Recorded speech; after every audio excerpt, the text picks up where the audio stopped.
लोग जानना चाह रहे हैं वो है बजाज हाउसिंग फाइनेंस के शेयर के बारे में, क्योंकि आज फिर से शेयर में हो रही है पिटाई। तो इस पिटाई में ज़्यादातर लोग यही जानना चाह रहे हैं कि क्या ये खरीदारी करने का मौका है, क्योंकि 188 का जो रीसेंट हाई है वहां से शेयर में काफ़ी ज़्यादा गिरावट हो चुकी है। तो आज कितनी गिरावट आई है पहले वो समझिए, फिर आपको बताते हैं कि शेयर में क्या करना है। देखिए आज के सेशन में अगर आप देखेंगे तो बजाज हाउसिंग फाइनेंस के शेयर में 7% तक की गिरावट देखने को मिली है। 140 रुपये 30 पैसे ये इसका इंटरडे लो है जो कि स्टॉक ने टच किया है।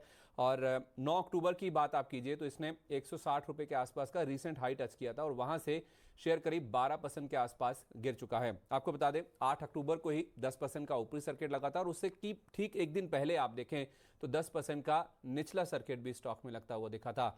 7 अक्टूबर को निचला सर्किट लगा, उसके बाद 8 अक्टूबर को शेयर 130 रुपये 35 पैसे मोटा मोटी आप देखिए 130 रुपये के आसपास का लो बनाने के बाद वहां से शेयर में रिकवरी शुरू हुई और 160 रुपये के आसपास तक पहुंच गया था। एक ही दिन के अंतराल में अगर आप देखें ये सब कुछ होता हुआ दिखा और 160 रुपये का रीसेंट हाई बनाने के बाद शेयर में फिर से पिटाई होती हुई नजर आई भी है। तो आज शेयर क्यों गिरा है उसकी जो वजह है पहले आप वो समझ लीजिए, फिर आगे बात करते हैं।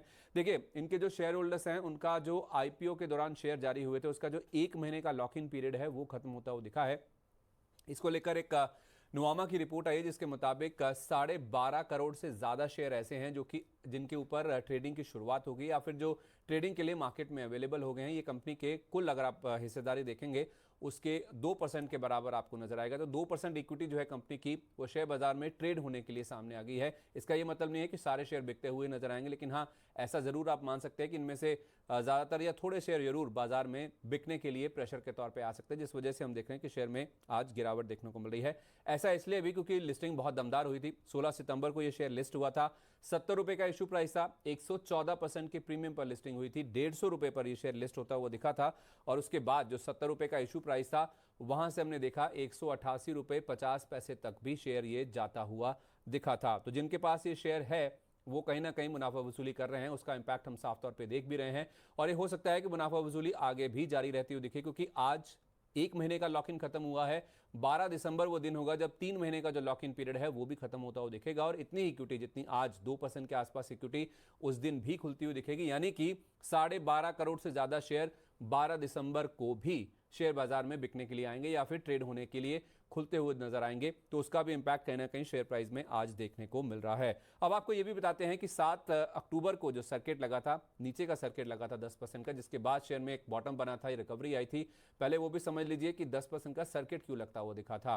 देखिए एचएसबीसी एक रिपोर्ट आई थी जिसमें उन्होंने रिड्यूस रेटिंग के साथ इस शेयर पर कवरेज शुरू की थी और 110 रुपए का यानी कि मौजूदा भाव से काफी नीचे के लेवल्स पर उन्होंने जो टारगेट है वो इनिशिएट किया था। उनका ये मानना था कि ये बजाज फाइनेंस जो कि एक लिस्टेड कंपनी है बजाज ग्रुप की, उसकी सब्सिडरी कंपनी है और हाई क्वालिटी फ्रेंचाइजी है। नो डाउट बिजनेस मॉडल बहुत स्ट्रांग है, बहुत स्ट्रांग फ्रेंचाइजी है, इसकी फ्रेंचाइजी बहुत मजबूत है। इस कंपनी के अगर आप AUM यानी कि एसेट्स अंडर मैनेजमेंट देखें बहुत ही डाइवर्सिफाइड है, लिक्विडिटी और ROA यानी कि रिटर्न ऑन एसेट्स ये भी बहुत अच्छे हैं और काफ़ी वेल मैनेज कंपनी है ये, उन्होंने अपनी रिपोर्ट में बताया था। सितंबर तिमाही की बात करें तो इनके जो AUM है उसमें 26% की ग्रोथ आई थी।